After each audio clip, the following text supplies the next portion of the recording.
こんにちは、ゆっくり雑談の時間だよ。今日は何？長野先生の展示会に続いて、横須賀美術館で開催されている日本の巨大ロボット群像展のレビューを作ったぜ。へえ、それでどうだった？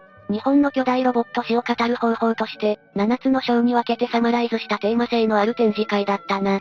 じゃあ、ここでしか見られないレアなイラストとか、そういう感じじゃなかったかしら。まあ、レビューを見てくれ。画像多めなので、事前情報を入れずに見に行きたい人はバック推奨。それでもいいよって人は、ゆっくりしていってね。さて、まずは横須賀美術館の場所なのだが、神奈川県の端っこ、本当に海っぺりにある。だからアクセスは少し大変だ。浦賀駅から観音崎行きのバスで10分ほど、そこから歩いて5分といったところだ。本当に海岸ね。まあな、天気がいい日だったから良い散歩だった。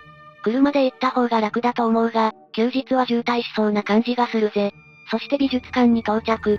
入り口の隣がレストランになっていて、なかなか面白い構造をしている。眺めがいいからまったりするにはいいだろう。ちなみに確か、コースランチが4000円超えてた。ご飯食べて帰ろうか。ってわけにはいかなそうだわ。全体的におしゃれ空間だな。入ってすぐのところに受付があるので、早速入場。平日だったので人は少なめだった。ちなみに撮影ルールは緩め。基本 OK で一部撮影禁止のコンテンツがある感じだ。やたらと監視員の数が多いので撮影に躊躇したが、ルールを守っていれば怒られたりしない。すでに SNS にも結構アップされているわね。ここから実際の展示をレビューしよう。第1、日本各地で現実化した巨大ロボットたち、と、第2章、巨大ロボットの元祖、鉄人28号の変遷だぜ。ここではアニメではなく、特撮や立体物として表現された巨大ロボットに関する情報がまとめられていた。鉄人28号関係の展示が充実していた印象だな。知っているか、レイム。鉄人28号って、白黒アニメが最初じゃないぜ。最初に実写ドラマがあって、その後にアニメ化されたんだぜ。その時の鉄人がこれだ。何これ、デザインも大きさも全然違うじゃない。巨大ロボットとは言えないわ。だよな、私も初めて知ったぜ。そして鉄人28号のアイデアの一つがフランケンシュタインというのも初めて知った。移植される脳で善悪が変わるというのを、操縦者によって善悪が変わるっていう風に肝骨脱退したようだ。まさにマジンガー Z 的だよな。神にも悪魔にもなれる、とは巨大ロボットものの本質なのだろう。他にはどんな展示があったの？実写版パトレイバーの模型とか、いろんな作品紹介だな。テキスト情報が多いのがこの展示会の特徴だと思うぜ。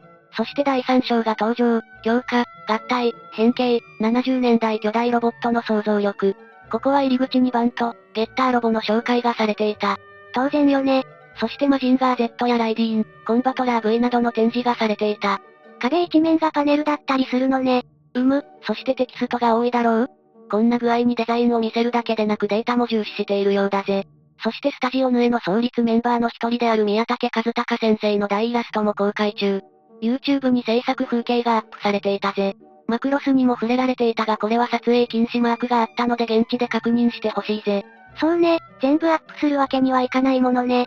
他にも見どころや展示は多いが、そろそろ第4章、ロボットが現実にいる世界、機動戦士ガンダム、の部屋へと進もう。ここではまさに、リアリズムを追求したロボットについて展示されている。部屋に実寸大のガンダムのイラストがあって、疑似的に大きさを確認できるのが面白い。そういう意味だったら、マクロスのバルキリーもこっちに入っていてもおかしくないんじゃない？世代的にも近いし。この展示会は作品を年代別に分けたんじゃないんだよ。この展示をした人が色々考えて、マクロスは変形の方だなって分けたからこういう展示になっているわけだ。ああ、そういうコンセプトなのね。ようやく理解できたわ。ここでは SF ファンにはたまらない展示がある。ハインラインの宇宙の戦士のイラスト、あのパワードスーツ関係の資料が展示されている。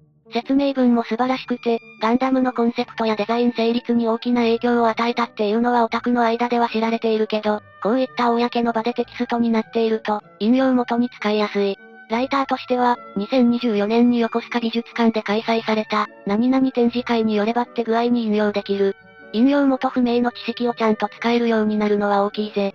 間違ったこと書くとツッコミ激しいものね。ガンダム関係の展示は基本的な情報が多かったし、ガンダム成立までのデザインの経緯など、知っているものだったので割愛するぜ。そして5章、大きさから巨大ロボットのリアリティを実感する、のパートを紹介しよう。ここではダグラムとボトムズ、モスピーダなどが紹介されている、当然だよな。わかるわ。また意外なチョイスとして、ルパン三世に登場したロボット兵ラムダの情報や影響もまとめられている。これは本当に良かった。宮崎監督のルパンはカリオストロの城だけじゃないんだぜ。確か、ロボット兵が出てきたさらば愛しきルパンよ、年の翼アルバトロスもそうよね。どっちも宮崎監督のミリタリー趣味が全開になっている。確か昔は宮崎監督が担当したエピソードだけをまとめたレンタルビデオがあったんだが、今はどうかわからない。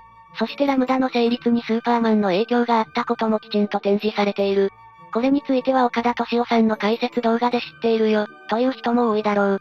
しかし、こういった展示会のパネルになれば、引用元に使える、ライターとしては重ねてありがたい。展示会でこう書いてあったっていうのが引用に使えるのは、なんとなくわかるのだけど、どうしてなの？各アニメ会社が名前を出して協力しているからだ。ワラントとしては十分だろ。オタクの噂話のような間違った情報が展示されることはない。なるほどね。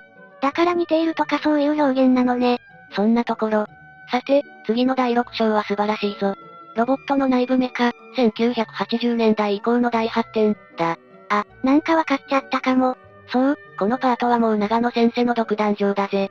以前マグミクス様の記事にも書いたが、既存のモノコック構造のメカとエルガイムマーク2の内部構造が並べてあるのは本当にわかりやすい。エルガイム、5スター物語、ゴキックメイドがしっかりまとめられていたぜ。ムーバブルフレーム会場での記述がどれだけの大発明だったかってことだな。他には初代ガンダムのメンテナンスハッチのイラストがあったが、やはり体のあちこちに窓を開ける形式なので、モノコック構造だ。ムーバブルフレーム構造だったら、走行パーツを取り外してメンテナンスできるからな。他の展示は？なんと第6章はこれだけ。鉄人28号と同じくらい特別扱いされてる。へえ、やっぱり革命だったのね。そして第7章。展示はここでおしまいだ。高等無形なロボットたちの帰還、アニメ本来の面白さとは、だぜ。これまでリアリティを追求してきたロボットアニメが、一周回った時代の作品ってことになる。どんな作品が紹介されているの？エヴァンゲリオンとか？いや、ガオガイガーやジャイアントロボ、ザ・ビッグオー、劇ガンガー3などだ。そういう路線か。一部かなりマニアックなのが混じっているが、メカニカルな整合性を無視している点は共通だ。確かに一周回っているわ。でかい、強い、かっこいい、とにかくアニメらしいカタルシスに全振りしている感じだな。どうしてエヴァンゲリオンは展示されてないのかしら？めちゃくちゃ人気作で、特別なのに。設定的に人造人間だから、というだけでなく、巨大ロボットというコンセプトからずれた作品だからだろう。そういう意味でエヴァンゲリオンはエヴァンゲリオンとして特別な立ち位置なのだと思うぜ。確かにエヴァをロボットアニメというのは、何か違和感があるわね。他にもアクエリオンみたいにシリーズ化したのに変形合体のパートで紹介されていない作品もある。やはり新規性やテーマ性が重要なのだろう。ジャンルに影響を与えた作品でないと、この展示会のテーマにはそぐわないって感じなのね。多分、な。そして出口に惜しい監督たちがそれぞれの巨大ロボット感を語っているパネルがある。みんな違うことを言っているのが面白い。巨大ロボットとは日本特有のもので、操縦者の手足が伸びたものだって意見や侍の鎧のようなものだとか、な。それは作品によってケースバイケースじゃない？まあ、テーマ自体が抽象的だから仕方ない。というところで展示会自体のレビューはここまで。最後に図録を紹介したい。これはこの展示会に来る人は、絶対に購入した方がいいものだ。やたらとテキストが多い展示会だっていうのは、先ほど述べたが、その解説文がパワーアップしたものが展示物と一緒に掲載されているぜ。さらに巻末にはロボットアニメ年表もついていて、資料性が高い。こういうのが好きな人は多いはずだ。はっきり言ってめちゃくちゃ読み応えがある。この展示会の本体と言ってもいいかもしれない。そんなに？いや、誇張抜きで本当に。美術館でカシャカシャ撮影しながら鑑賞する必要は全くないぜ。マストバイだ。それどころか、かなりのガンダムマニアでも知らないだろう情報がインタビュー記事を通じて掲載されている。例えば、エルメスのビットがあるだろ？ニュータイプが遠隔操作できるあれでしょ。知ってるわよ。実はあのデザインは宮武和隆さんが自作の SF 小説スーパーバードの挿絵に使ったスーパーノバミサイルのデザイン有用なんだぜ。ビットってミサイルだったの？ちなみにその小説は同人誌とのことなので、今では入手困難。実際の挿絵を確認できない。図録のインタビューの中で、宮武さんは、スーパーノバミサイルがエルメスのビットになり、定番化してドラグーンシステムにまでなったと笑いながら話しているぜ。実はこの話、噂として知られていたんだが、図録で最新のソースがついた形だ。へえ、ファンネルの先祖みたいなものね。そんなわけで読み応えばっちりな図録。メカ好きな方はぜひ手に入れよう。と、いったところで展示会レビューは終了だ。見応え、読み応えがある展示会だったぜ。ここまでご視聴いただき、ありがとうございました。良ければチャンネル登録や高評価いただけると幸いです。あと少しで登録者4万人、チャンネル登録は無料なので、何卒ご協力お願いします。だぜ。